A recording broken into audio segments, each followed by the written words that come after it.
There are names in music that spark admiration, and then there are names that spark controversy. Sanj Singh, better known as DJ Sanj, coined the original bad boy of Punjabi music in the 2000s. He didn't just make hits, he made headlines. From the streets of Toronto to the heart of Bollywood, for the first time, DJ Sanj pulls back the curtain. This is the raw, unfiltered truth about the industry, the culture, and the reality behind some of his biggest records. You're not ready for what he has to say. You know, it's taken me a long time to track you down. Yeah, you finally convinced me. And it's taken me a longer time to convince you, right? Yeah. Number one, you know, we're doing it in Canada. Yeah. This is actually home for you, even though you resided in the UK for a very, very long time. Yeah, I think I did almost collectively 10 years. Yeah. In the UK, yeah. And for a lot of us, we thought you was a UK artist. You was part of this UK movement that kind of elevated music. Well, eventually, I think the UK adopted me, which is like really nice. Yeah. But it did take a little bit of time to get there, but we got there. But you was part of this kind of UK movement that kind of defined UK Bhangra, right? That kind of transformed the world. Like the UK sound that you guys I'd like to think so. Thank you for saying that. Yeah, because the anthems speak for themselves, right? You have a huge, huge catalogue. And now, obviously, almost 10, 15 years later, we're sitting here in Canada. Yeah. And Canada's now kind of the leader of the music movement, the new talent, the sound. Yeah. See, that's crazy for me because when I started out, there was no scene here. It was like an underground, we'd Hindi remix scene, and we were all part of that in Toronto. And then I thought, okay, if I'm going to do Punjabi, Bhangra, then it's just UK. So you go where the work is. Yeah. So that's where the scene was. I was like, I had to somehow find a way to get there. But then now you come, the Canadian scene's kind of changed it. The sound is different. Like the sound that you guys were pushing, it's no longer that. It's kind of, some would argue, say it's gone back to kind of early Sanj years, right? Early PMC years, early Bally Sagoo years. Like every generation thinks they invented that genre. I think like we would say, well, we invented it, but then there'd be a generation before. Yeah. Like, for example, like we had our scene, there was a group of us in the UK in the early 2000s. Yeah. But then you have to give props to people like Bally Sagoo and Punjabi MC and even Apache Indian, because they had their sound, and we, like especially me, was influenced by that. Yeah. And then I'm assuming, that our sound influenced the next one. But no one's actually really invented anything. It's just a growth and a variation of, and a progression of the sound. Like it's still, for me, when I hear this song, it's like, oh yeah, have you heard this song? That song? I said, well, yes, it's a hip hop beat with Punjabi vocals. The only thing is that now you don't even care about adding a tumbi or a tol. Like there's nothing. Like it's just a beat and a Punjabi vocal, and you're calling it Punjabi hip hop. Yeah. I'm like, well, I was calling it Punjabi hip hop or Desi hip hop back in the day anyways. But I mean, look, I'm proud of all the new generation of talent. Yeah. What they've done, they've elevated it and they've taken it to another level. And I think it's amazing. Yeah. Like, I mean, like Punjabi music is on the map now with this generation. But then you say this, right? The term GOAT is being kind of thrown around a lot now. Yeah. Like in this generation particularly, right? This, I say last 5, 6, 7, 8 years, GOAT's been kind of thrown around a lot. What do you think it takes to be the GOAT number one? Yeah. And who do you think is the GOAT? Well, first of all, okay, so it's complicated because it depends what generation you're coming from. It depends what is your criteria for what the GOAT is. Like you're saying greatest of all time. Time is the crucial, for me, it's time. Like you need 10, 20, 30 years distance from the artist to really, like when you say, let's say Muhammad Ali, greatest of all time, because now people even younger than me know who Muhammad Ali is, still. Or you say Michael Jackson, greatest of all time. I mean, he's passed away for over a decade, but kids still know who Michael Jackson is. These people have stood the test of time. So for me, time is a big important thing, and also the barriers they broke down, were they the first to do it? And what was the impact of those barriers being broken down? So I've got like my own idea of what the GOAT is, but it's a good conversation to have, and it's fun, right? You can argue back and forth, who was the greatest hockey player of all time, and who was the greatest, UFC fighter of all time. Yeah. And it's a great, interesting conversation, but it also depends on your criteria and how you look at it. I know everybody wants to be the GOAT, but like, I think, I don't know, who do you think the GOAT is? Based on like what I see now, I will go towards Diljit. Yeah. And the reason for that is because this guy, you've seen him evolve from small arenas to massive arenas. Yeah. And he's gone from, say, the UK arena circuit to the North American arena circuit to India's arena circuit to now he's gone and smashed Punjabi cinema. He's going to Bollywood, done really well there. Yeah. He's sitting down with your world leaders. He's making mainstream news. So for us, it's like he's a phenomenal artist. Phenomenal artist. The level where you want to aspire to be, right? Well, like I don't look at him as the GOAT. I do think he's a phenomenal singer, phenomenal artist, and he has taken Punjabi music to like a very broad level, right? But like for me, I mean, the GOAT. I think Apache Indian's the GOAT, and I could give you all my reasons why I think that. Yeah. And we could have a debate about it. Like for example, Apache Indian comes in a generation of selling CDs and cassettes, right? He sold over 10 million albums of no reservations, was signed to a major independent record label, mainstream record label, not a Punjabi record label, mainstream record label, where distribution was the hardest thing to get, right? And then you look at the fact that he appealed to not just Punjabis and non-Punjabis, all at the same time doing Punjabi content that we related to. One of the biggest songs was Arranged Marriage. I remember being a kid in Toronto and watching on mainstream television, right? And there was a Punjabi face talking about arranged marriage, and white people, black people of all stripes were watching and consuming this music. Yeah. For me, that is a huge barrier at that time, right? And then the amount of album sales, he was touring, and we felt like he represented us. The way he was talking about having a glassy and even Chuck there and all that stuff. And so for me, like you look at now, like for me, that I look back at that, I'm like, those were barriers that were impossible to break. Now you come back to Diljit, phenomenal. But the thing is, there were only maybe 200, 300,000, Punjabi people in Canada, right? And he broke through beyond Punjabi, right? And we were so proud of that. Whereas now there's like 1 million Punjabi-speaking people in Canada. And Diljit is primarily performs to, if you go to the arenas, it's just all Punjabi people, right? Now, they've all come originally from Punjab, let's say. He is going to India and performing to Punjabi people. He goes to America and performs to Punjabi people. Outside the one festival he did, he's still a Punjabi language artist, right? And so it's amazing. But for me, to be the GOAT, it's just got to be this like next level of thing that really changed things for a lot of people. And for me, he changed things for me because I saw someone, I said, wow, if he can do it and he's breaking those barriers, it's possible. At a time when people thought it was impossible. And so for me, that's why I put Apache Indian as the GOAT. But then let's talk about kind of like these folk legends, right? Yeah. You've worked with the majority of them.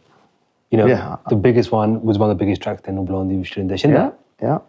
What would you classify the likes of him, Kuldeep Manik, and say Gurdas Maan? They're Punjabi music legends, period. Just music legends. And that's okay.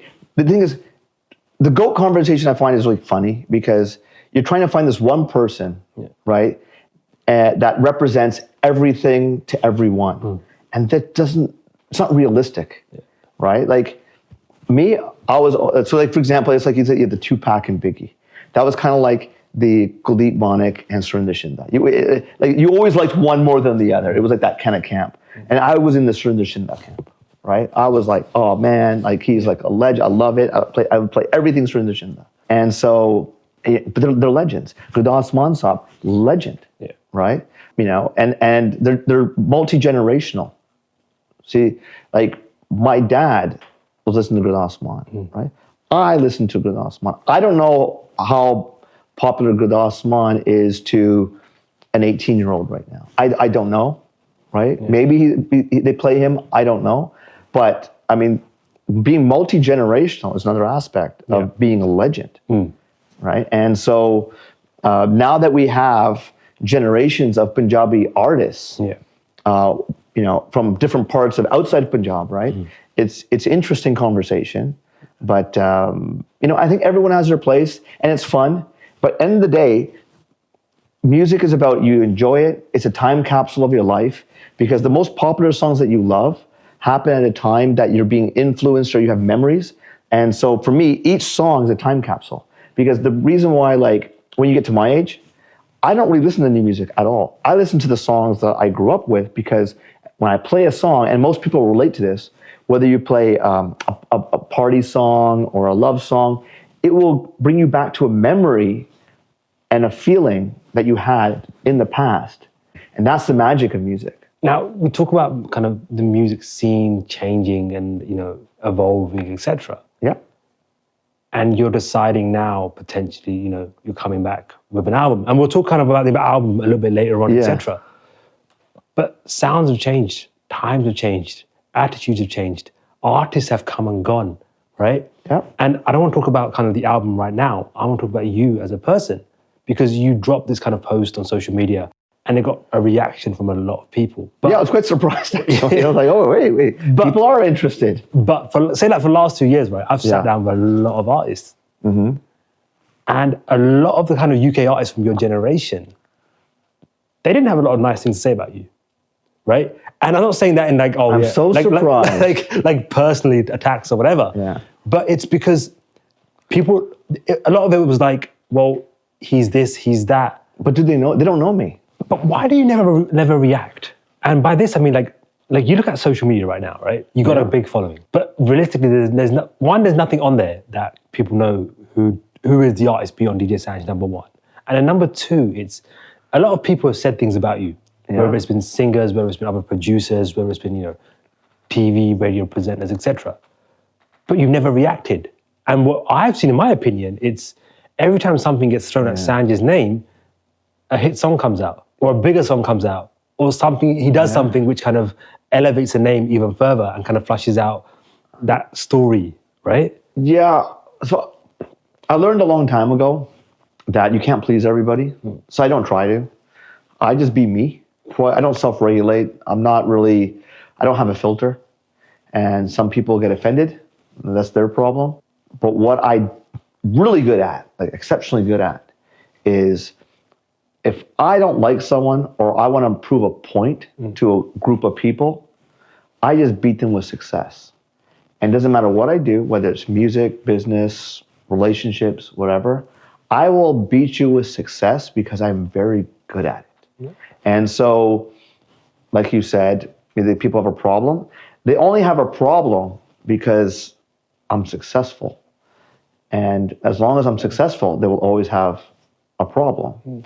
And like I said, now if I want to come back in the scene again and all of these haters come, like social media is even more intense with keyboard warriors and all this, bring it on. Bring it on. Yeah. Because that only fuels me to just do better. And I welcome that and I say thank you. Yeah. You know? And look, there's always been jealousy and all that kind of stuff. I've dealt with it like for over 20 years, right? So it's nothing new. And I never let it get to me. I'm not a boohoo banda. I'm not a sensitive guy. I don't, you know, whine or cry about stuff. I just get to work when I want to do something. Yeah.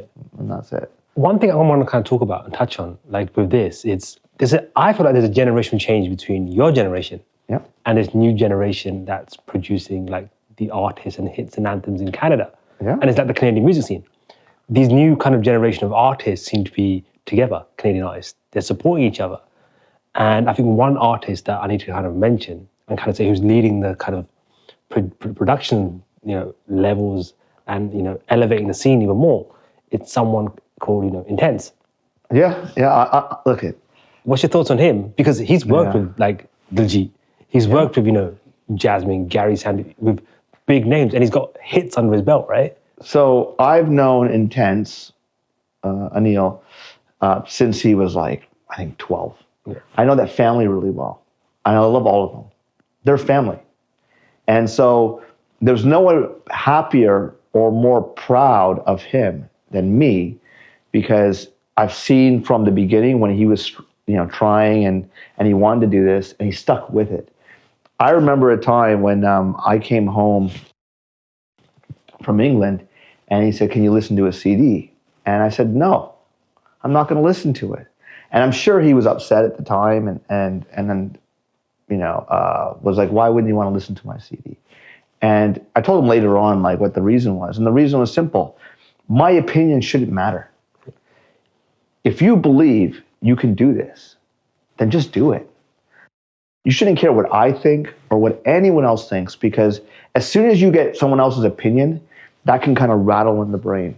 And I didn't want to add to it because I was there as well. Like, I was there when, like, everyone's telling you, you can't do this. What are you thinking? You should be doing something else. Go back to school, become a lawyer, become this, become that. And all that noise, I know what that's like. And seeing him progress and work with all these artists, I think is amazing. Seeing him, start with this, this whole Canadian collective, amazing.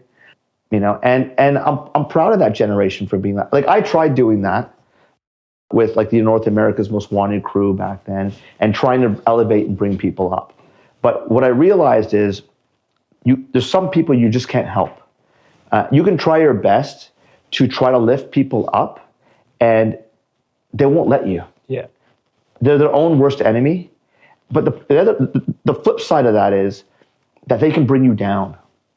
Right? It's not like a reciprocal relationship. And I didn't want to be brought down, so I'm like, look, I'm trying to bring you guys up. If you don't want to come up, that's on you. And I'm going to move forward and move on and go into bigger and better things. And so, where the scene is now, like the hip hop rap, Punjabi rap scene in Brampton, or the scene in Vancouver, I think is phenomenal. You have someone like TEJ, who's like in the middle of, like, I was told he's from Saskatchewan, and he's on Juno Awards, like, amazing. Yeah. Right? And I'm proud of all these kids. And that's their legacy. And I'm sure, like, the next generation after that, will be built on their hard work. Right? So I'm looking forward to seeing what happens. But look, I'm 50 now, right? So maybe I'm not meant to get it. I'm not really meant to understand, because it's their generation, their voice. I had my time with my voice, and then the previous generation had time with their voice. And I'm looking forward to the next generation and what their voice. I'm curious. You talk about kind of unity, and you talk about, collectives being together. Yeah. Was there any kind of artist that kind of stood by you, or you had a good relationship with, that publicly people didn't know about? Because there's those artists obviously you worked with, and then there's those artists that you kind of develop a relationship with, off camera. Was there anyone in particular that you kind of had a good relationship with? Yeah, like me and Deep Cold had a great relationship. Yeah. We worked together on like 30 plus songs. Karan MC, close with. But on a personal and emotional level, for me, Tazz Stereo Nation, like, I was pretty devastated when he passed away. Mm. And the reason being is, when I came to the UK, everyone was very cold to me. They weren't welcoming, and it was a very tough time for me. And it's really weird. Like, in the course of your life, after you have, like, enough years under your belt, like I have, there's certain trends or patterns.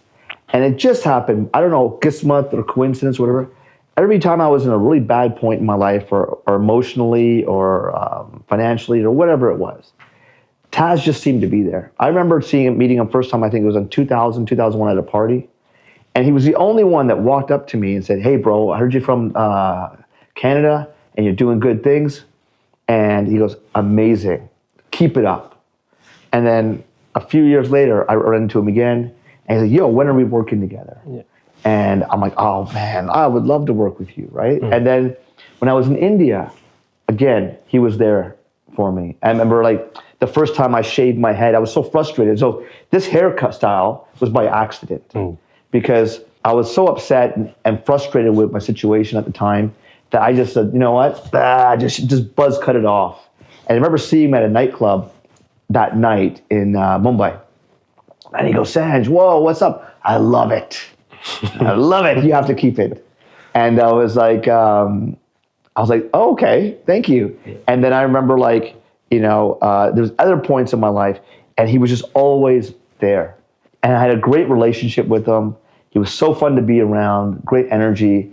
And he's someone I felt close to and cared about. I just want to ask kind of a question with like people like, Tazz and others that, have passed away.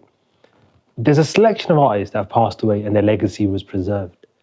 But Tazz, in my opinion, never really got his flowers. It was an artist that I feel like got lost in the mix of, his era and the new era kind of clashing and colliding. Oh, I think he got his, like, come on, man. He has mega hits. Yeah. From Johnny Z, like Humta Mein Nachna, and like all the way to like the stuff he did in India. Yeah.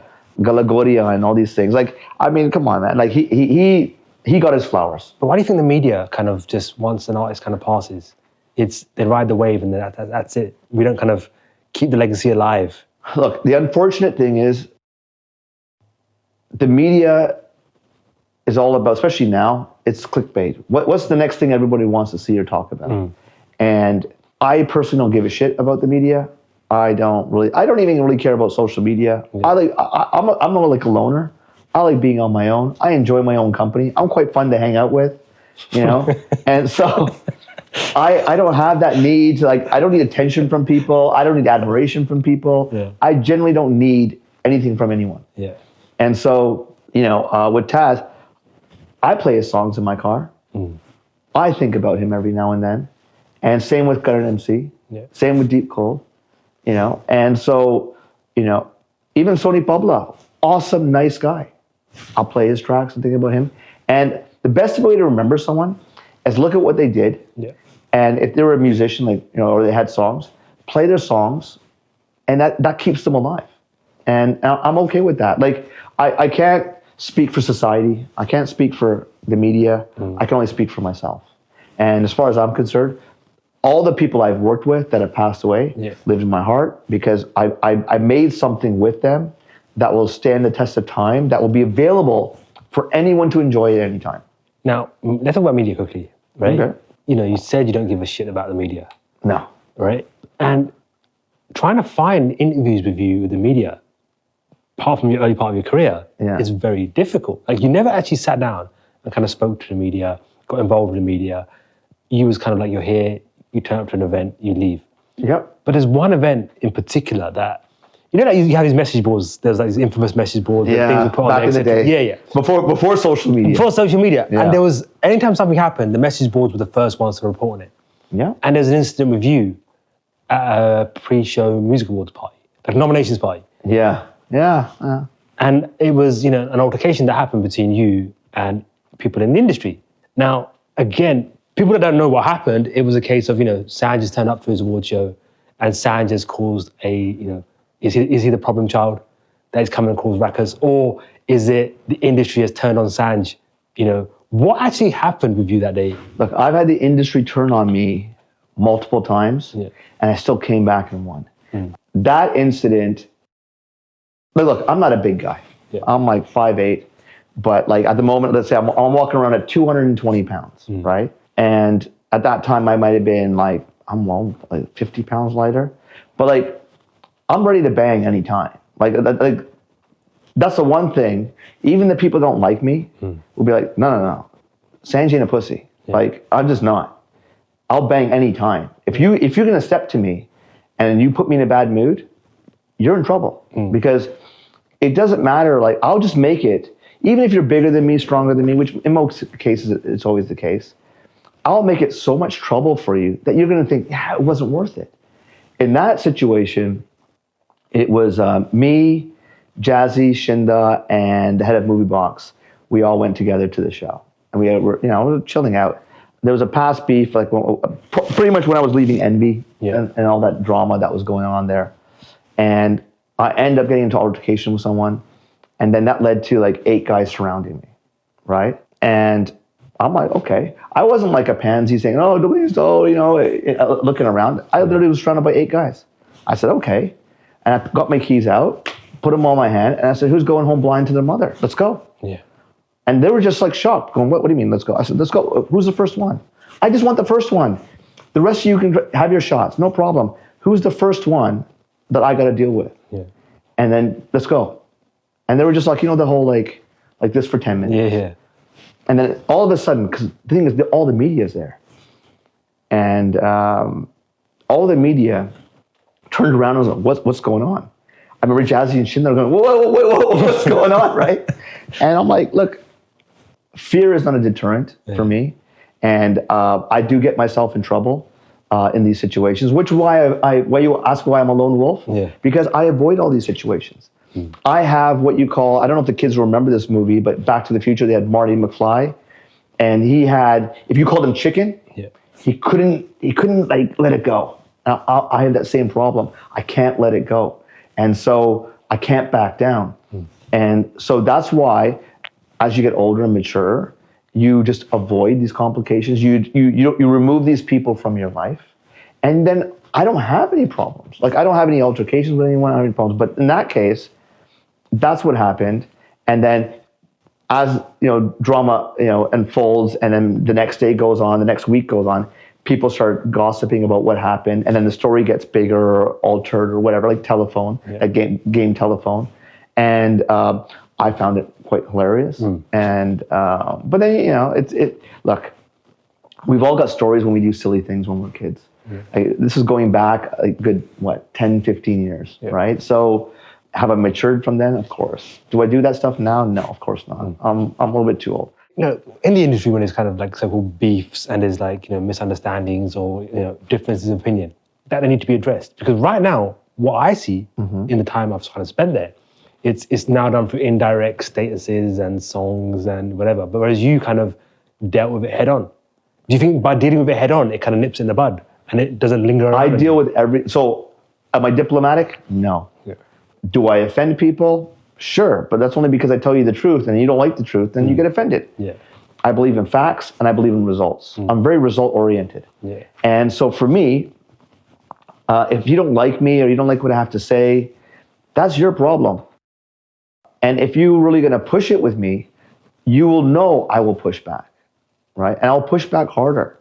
And in the end, like I said before, nothing is better than beating people with success, because you're bettering yourself and they become irrelevant. And I make a lot of people irrelevant in my life. And so I don't worry about these things. Like with social media and stuff, like I have thick skin. I'm not a sensitive guy. I'm not an insecure person. It just doesn't affect me. Like everyone's like, why are you going to come back into the scene after all this time? What's the point? I'm like, it might be fun. It might be a challenge. Let's have a good laugh and do it, right? Like I don't take anything that seriously either. So it's like, it is what it is. All right, so India chapter comes to a close, right? And then, you're coming back to the UK. But what you've experienced in India with these artists, India artists, in my opinion, are on a different level, right? From musicians to producers to some of the singers. There's a lot of talent. There's a big difference, right? Yeah, there's a lot of talent. Who do you think had the biggest influence on you out there? And it's something that you still carry with you today? So I learned, like on a musical level, I mean, you got to imagine, I'm sitting in a room with Pritam. I'm sitting in a room with, say, Anu Malik, Jaidev Kumar, Gurdas Maan Saab, like the list goes on. Sonu Nigam, right? And I'm recording some of the greatest artists, right? Behind the scenes as a music director, or I wasn't really making much for myself. It was like in the Bollywood scene and whatever. I was doing a lot of work in the South India music scene with percussion and beats and that sort of thing. And so my music game just got way better because you're just around and you're learning so much. But on a personal level, I remember sitting with Gurdas Maan Saab. We were working on the film Chak De Jawana that he was putting out. And we would hang out there. And this guy, he's a G. Because we're in Mumbai, he doesn't roll up in one S-Class. He's got an S-Class in front of him, S-Class behind him, and he rolls around like he's the Prime Minister, which I thought was, whoa. Like, he's coming, right? Like it's hardcore. And so we're sitting there having lunch. He's having a sandwich, I'm having a sandwich. And I said, Uncle, can I ask you a question? Right? Because I'm always like, when anyone's around, I want to learn. I'm a sponge. And so I'm like, okay, let me pick his brain. I said, what's one thing that you think is the secret of your success? Like the one thing that maybe I can learn and whatever. And he goes, but it's I'll tell you what it is. I only have one thing I do. I give respect to get respect. I heard that and I was like, okay. And in my mind, I was thinking, what kind of fucking fortune cookie fucking shit is this? Like I can go to a Chinese restaurant, open up a fortune cookie and get the same shit. So I was like a little bit disappointed. Fast forward like a few months. I'm flying to Chandigarh. Yeah. I'm with my dad and my grandfather, who was 80 plus. I think maybe at that time, it may have been 85, 87, somewhere around there. And he basically can't walk, right? So he's basically on crutches and that sort of thing. And he was going to meet us at the airport. And Gurdas Maan Sahib is at the airport as well. And I said, oh, hi sir, how you doing? Nice to meet you. And I said, listen, my dad's here, my grandfather's here. He's like, don't worry. Where are they? I said, right here. So he goes, and then he goes and touches my grandfather's feet. Right? And then my grandfather's face, like an old man, this is a really old man, right? Not healthy and stuff, lights up. I can't believe, like, and Gurdas Maan is touching my feet and having a conversation with me. Then he looks at my dad. My grandfather looks at my dad going, wow, like in pride, going, my son's done a good thing. Yeah. My dad looks at me going, my son's done a good thing. And he took 5 minutes, chatted with my dad and my grandfather. And then it clicked. I saw that and I was like, I get it now. And he actually did give me a gem of advice. Reason being is that it doesn't matter what anyone, good or bad, would say about Gurdas Maan in the future. As far as my grandfather is concerned, he was the best. Best guy in the world, because he took a moment out of his busy time to just give me respect and have a conversation with me. My dad had the same feeling. And you know me, doesn't matter what Gurdas Maan says or does, I'll always have respect for him. And once I understood, I saw it, I was like, I get it. And I adopted that by being totally respectful, giving good people my time, and paying attention to what they have to say. And just because they're probably gonna only meet you once, but that one time will make a difference and can make a difference. And I've always taken that to heart. But even me, it took me to see it, to actually understand what he meant. Yeah. And that's probably the best takeaway from an artist that I've worked with, as far as on a personal level. Yeah. Now, music, you're back in the UK. Well, before that, American Desi, right? Yeah. So that was a whole interesting story on its own. So American Desi kind of comes out, right? It drops, but put the music aside a second. Yeah. Your image changed again. Yeah. You're now like this guy that's... Well, I've got the shaved head now, which, you know, Tazz Stereo Nation's like, that looks cool. I'm like, oh, okay, I'll stick with that. Okay, the hair was cool, but the physique. You came back from like, you went from being a skinny guy to someone that was, you know... Well, no, I was skinny, fat, doughy, skinny, fat. I've gone through all... You're literally ripped. Yeah, I put on, at that time, I was working out hard, eating the protein. Yeah. And so what happened there was, I really wanted to work out because at that time, like in Mumbai, everyone was working out. So I was like, okay. And I met someone who was like jacked and nice guy. And so basically he was training me, and I started working out really hard. And I was like working out 6-7 days a week. A day off 6-7 days a week. And before American Desi happened, I remember getting a call from MovieBox. Yeah. And I've known Cameron at MovieBox since he was like 12, 13. And I love the guy. Even to this day, I love him. And so he goes, Sanj, look, we want to do American Desi. Like we want to do an album.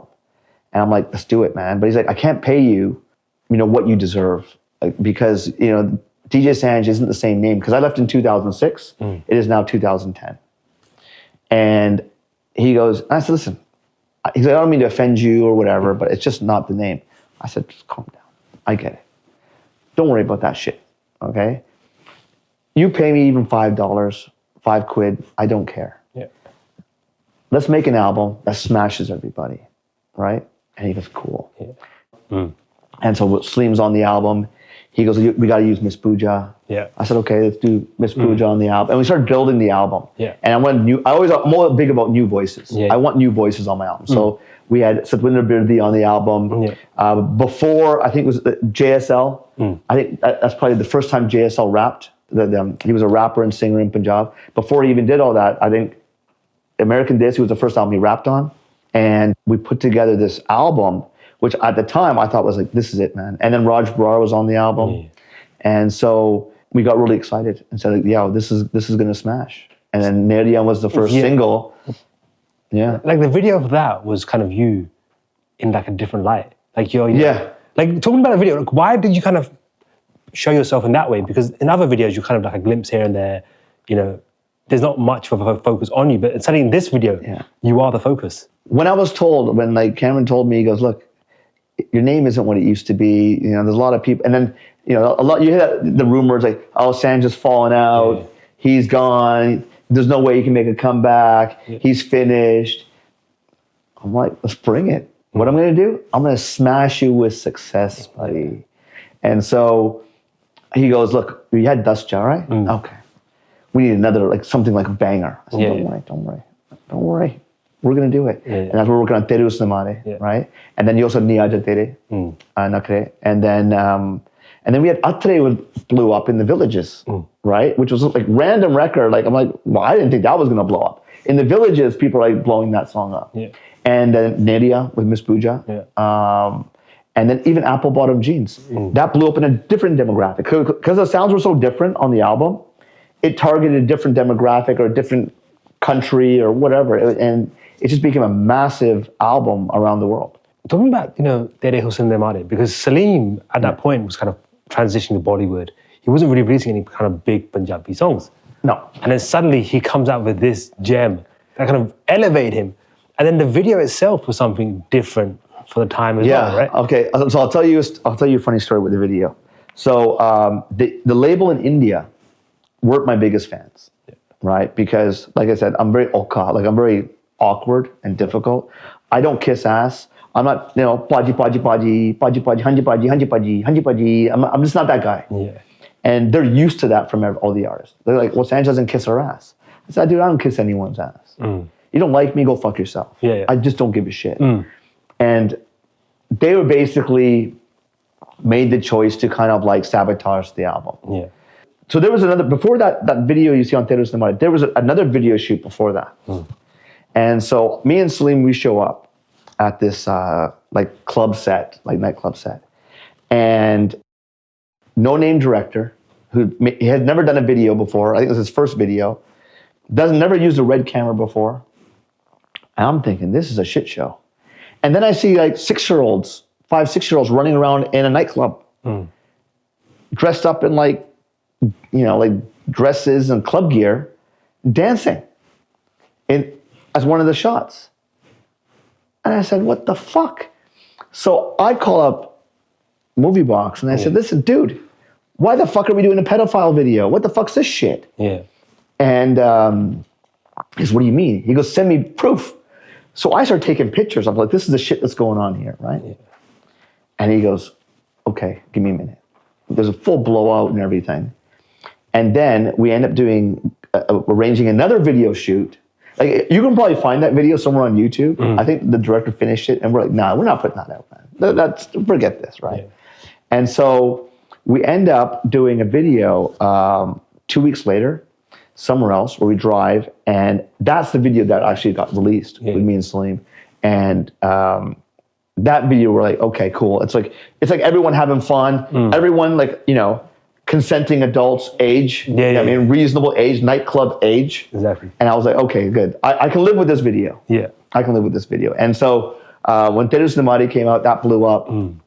And it was a redemption. Like, you feel good. Like, you believe in it, but you don't know how the audience will respond. Like I said, the audience is the judge, jury, and executioner. That's it. And so it worked. And, you know, and it did well. And that basically pushed me to come back to the UK, where Movie Box was like, no, you need to come back now because you're playing to like sold out shows and everybody wants you back. Does it kind of alarm you and concern you in India that they do these things which they think is acceptable. Like, for example, that's just one case, right, of these kids. Yeah. That, if you look at fast forward now to what's happening in the West, is it Balenciaga? They had an issue with, a similar issue. But India seems to be doing this more and more, and they think it's okay. Why do you think the kind of culture out there in the entertainment side, it's so questionable where a lot of people would have just accepted it and carried on, whereas, you spoke out? So I think the difference between the West and the East is in the West, they do it for clickbait and shock value. They don't do it that way in India. India is just cringy or lack of taste. Yeah. There's a difference there. It's not like premeditated. They don't know. They just think, oh, let's do this, right? And they don't realize that based on Western tastes and values, it's cringy and poor taste. In the West, they do it for shock value, and they do it for clickbait, and they do it on purpose. And that's how I feel that the difference was. Yeah.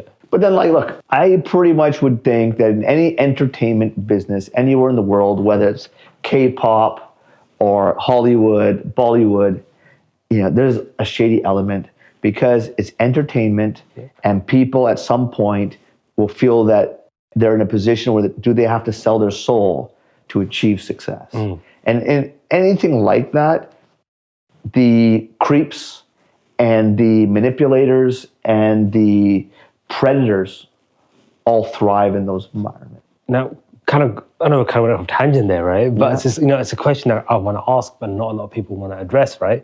But let's go back to the videos. Yeah. Now, American Desi drops big. Yeah. But I want to quickly just go off tangent to another period of your career. Is you dropped 2 anthems that to this day get played at every single wedding. They're still trending on TikTok. It's still trending on Instagram Reels. Yeah. And that was a track with Soni Pabla. Yeah. And then another track with Miss Pooja. Yeah, so you're talking about like Nakre Mari and Boli Bani. Yeah. Such monster anthems. Why did they not have videos? Okay, yeah.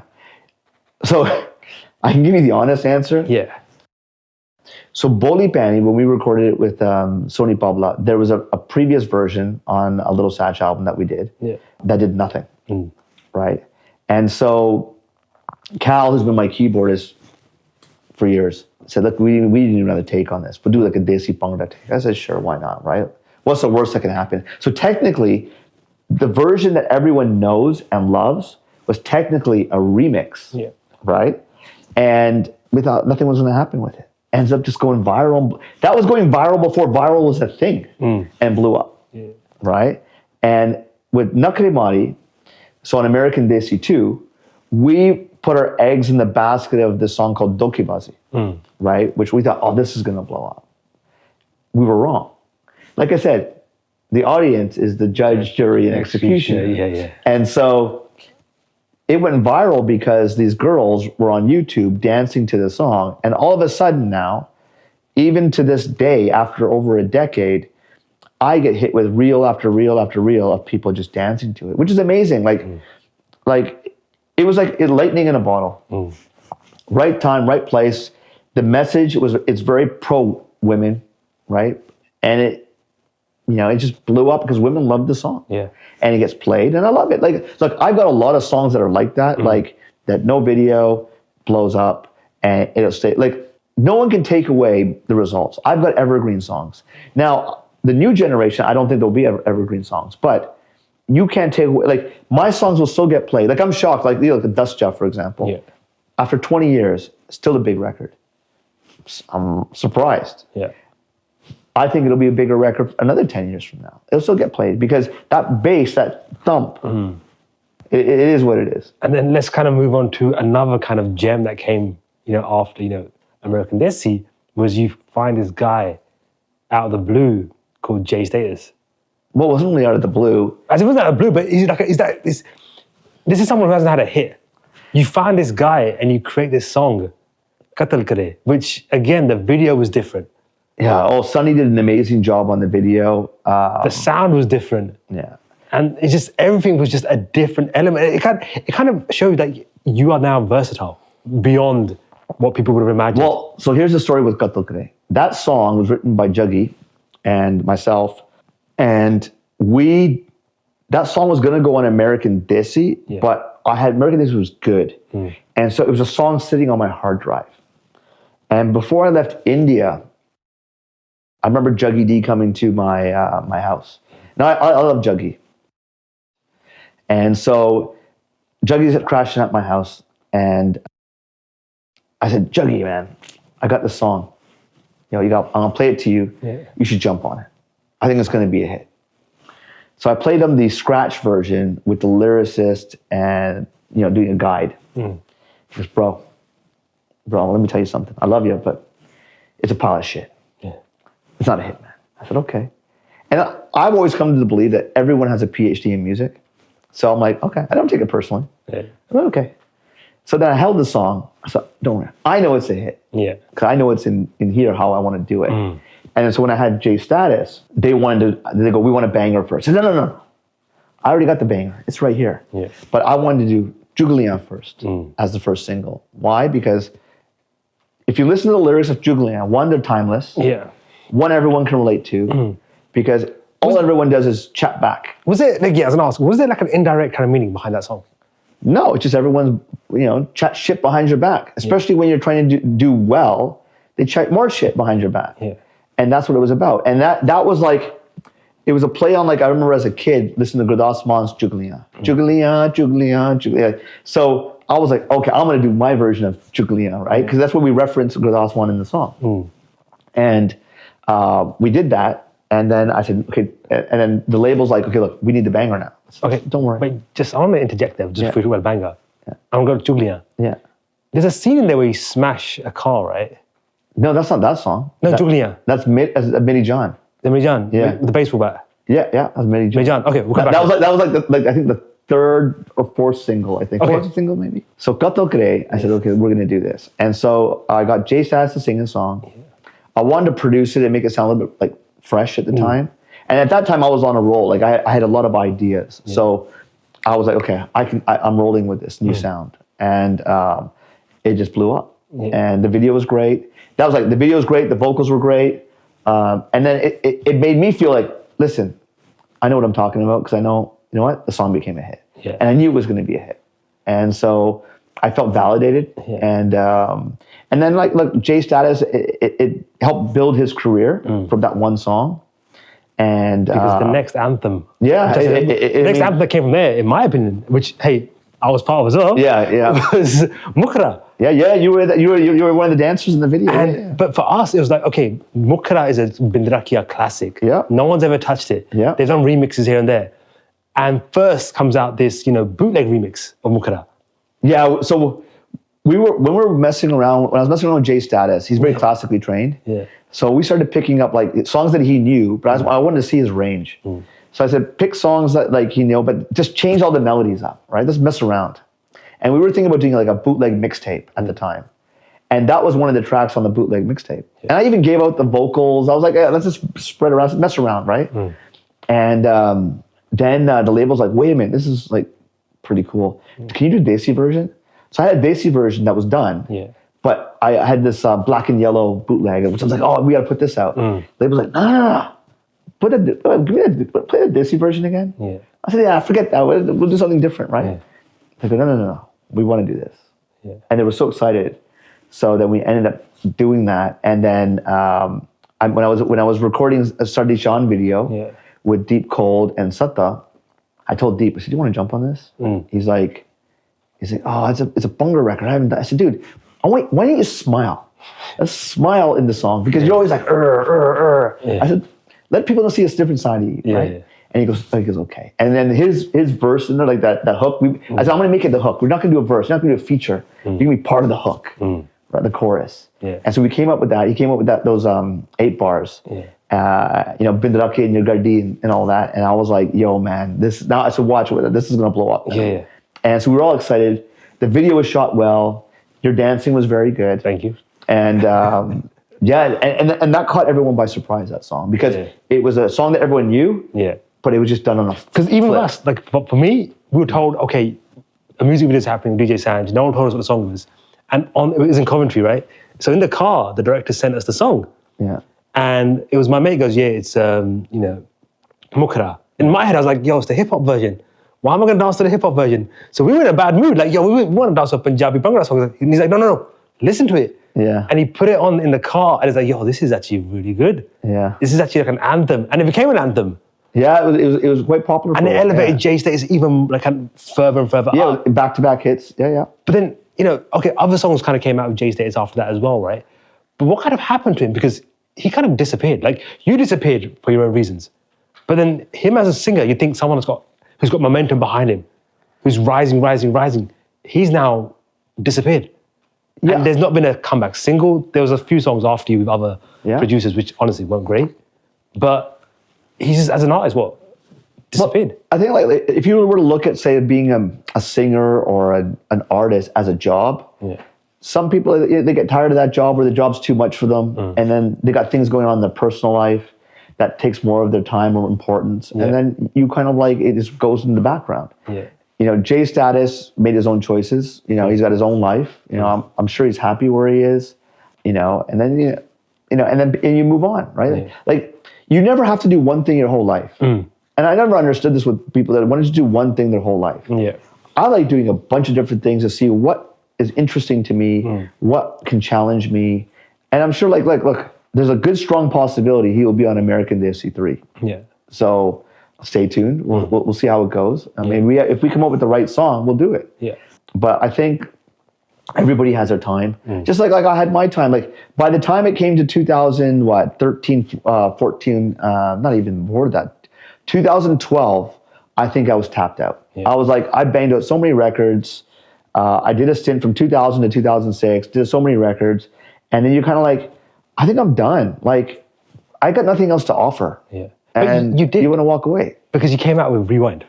Now, Rewind, it was something, you know what it reminded me of? It reminded me of those, like, you know, the company mixtapes? Yeah. It reminded me of that because you've brought back Sadara Gill. Yeah. And you've brought back Safri. Yeah. And, like, all due respect, those guys had big anthems kind of like, you know, in the 90s. That's all stuff I grew up with. Yeah. But then suddenly it's like, you know, they're not producing hits anymore. As in, they're doing shows, weddings here and there. But where's the hit from these guys? And you literally rebranded these tracks. Yeah, we did so I wanted to do Rewind. So what happened was, back in 2000, when I first came to England, I remember there was I went to the house, like Raj's house. Raj basically owned the label. His dad started Roma Music Bank. Yeah. There was a box of these like ADATs, right? Which people don't know that they had like, it's what you use in the studio to record your masters on and stuff. I'm like, what's this? He goes, I don't know. So I thought, okay, let me go through them. So I got headphones on, I'm playing the ADAT player, and I realized it's vocals. I'm thinking, what? So I go, do you mind if I like record them and burn them all into CD, you know, or put them on my hard drive? He goes, have at it. I spent a week going through all the tapes and grabbing all these vocals. I thought, you know what? This is gathering dust. I want to like, you know, get these onto my hard drive and keep them like, you know, for nostalgia, or you never mess around with them. And then I pitched the idea to Movie Box. I said, look, I want to do Rewind, which is all these classic records. And then they go, but yeah, we don't have the vocals. And this is before AI can remove the vocal from the music and all that. This is before all that. And so I'm like, they're like, dude, we don't have the vocals. I said, I do. Yeah. They're like, no way, really?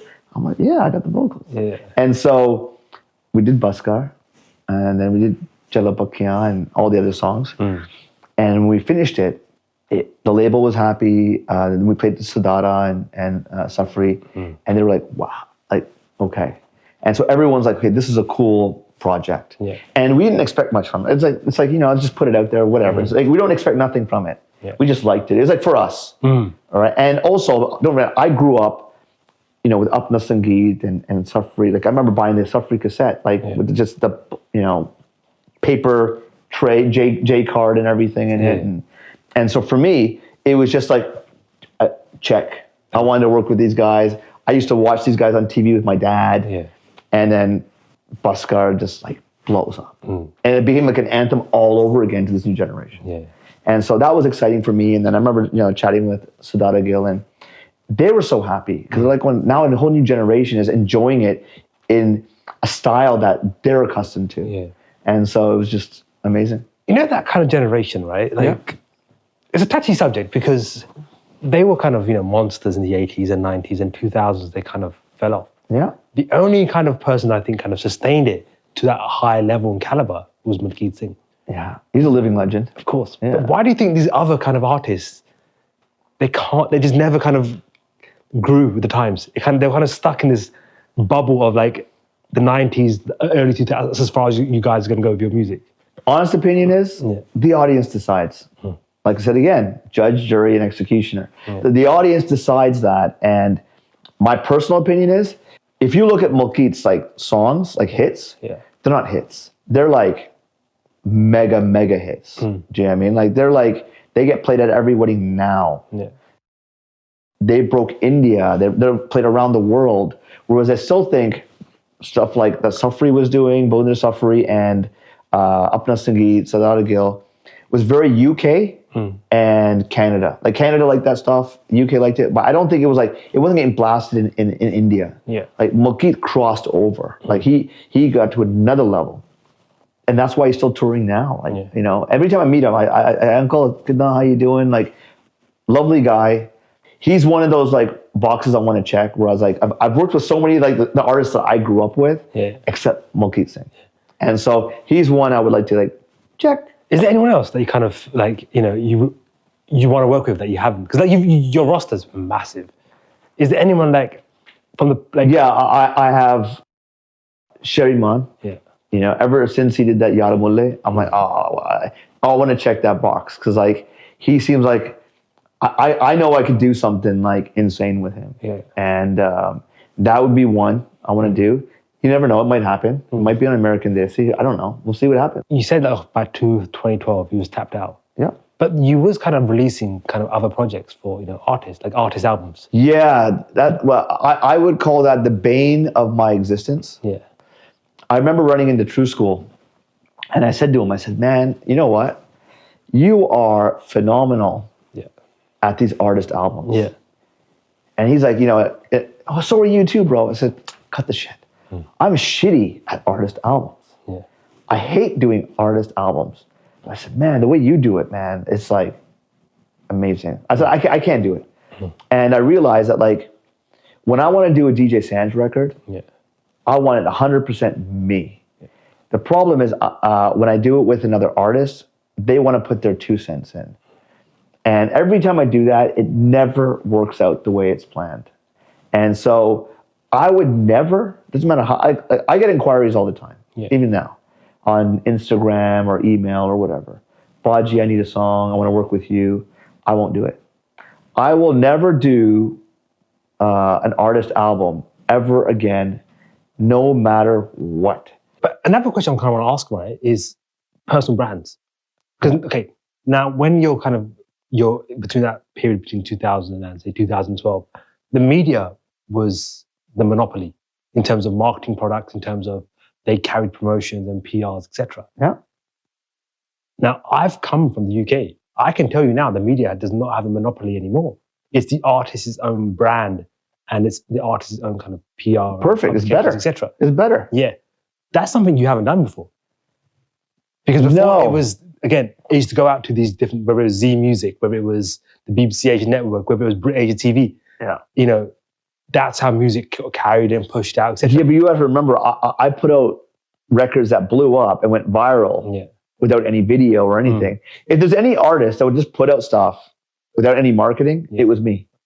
I never cared because I thought, like I said, I believe in the audience decides. And if they like a track, they're going to love it and they're going to share it. And especially in the day of social media, all I got to do is upload to YouTube, send it to Spotify, Apple Music, push a button, and everybody around the world has the opportunity to listen to it. Now that my entire catalog also is up and everyone's searching for that, they will find that stuff. Yeah. Like it's easy to find now because Spotify or whatever, with the algorithm will just, hey, you like DJ Sanj? That's some new stuff from him. Here you go, check it out. Yeah. And for me, it's like, look, do I need to go and do it? No. Part of me doesn't want to do it. But then that part of me is like, shut the fuck up, sit down, let's go do it. Now, another thing that you just also recently announced as well is DJ Sanj or Sanj Singh. Yeah. Yes, I have an opinion. Yeah. that's the next journey that I'm going to take on for the next decade. Yeah. So I plan my life in decades. And so what I wanted to do is, I have a lot of information in here with the course of my life and all my travels and that sort of thing. And the people that know me well, and after all this interview and all this stuff we've done the last couple of days, everyone will know well is, yes, I have an opinion on pretty much everything. Yeah. And so I thought, why not do a podcast? And so how it started was I got asked to join this podcast called Thirst World Problems, where I met Nick. And he goes, we should do a podcast together. Like, you got all this insight. And I said, because the condition of coming onto his podcast, I don't want to talk about music. Yeah. We can talk about anything else, politics and economics and science or anything, relationships, women, men, whatever. Yeah. And that kind of like in the last year, 2 years, kind of became this idea. But like, we teamed up and said, okay, look, now let's do a podcast together. Yeah. And I'm really excited about, because that will lead me into the things I want to do. Like, I've always wanted to. I've got like a couple books I've written that I haven't released yet, but they're all sketched out. Yeah. And I want to launch the podcast. I want to become an author. So on my next chapter of life, outside the music. So the music's on this side.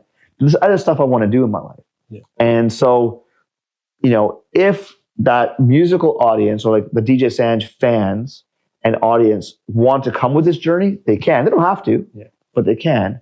But I hope, after this interview comes out, part of the reason I said yes to this interview is I want people to know the real me. And this is the real me. Like it, don't like it. But maybe you want more of it. Or maybe you want to hate me more. So I will give you the opportunity. Come and watch my podcast, and you can love me more or hate me more. Your choice. Yeah. And I'm looking forward to that. Awesome. Sanj, look, it's been an absolute pleasure. No, we've covered a lot, right? And then look, maybe we'll touch base in another 10 years and see what's happening and move on from there. I hope sooner than that. Yeah. But anyway, look, I wish you all the best for the album. Thank you. I wish you all the best for the podcast series. Thank you. And look, if there's anything you want to kind of sign off with, look, the camera's yours, the moment's yours. Basically, look, what everyone has gotten from me since the day I entered into I would call the entertainment business, is you get me, good and the bad. And one thing I will do, I promise, is I will entertain.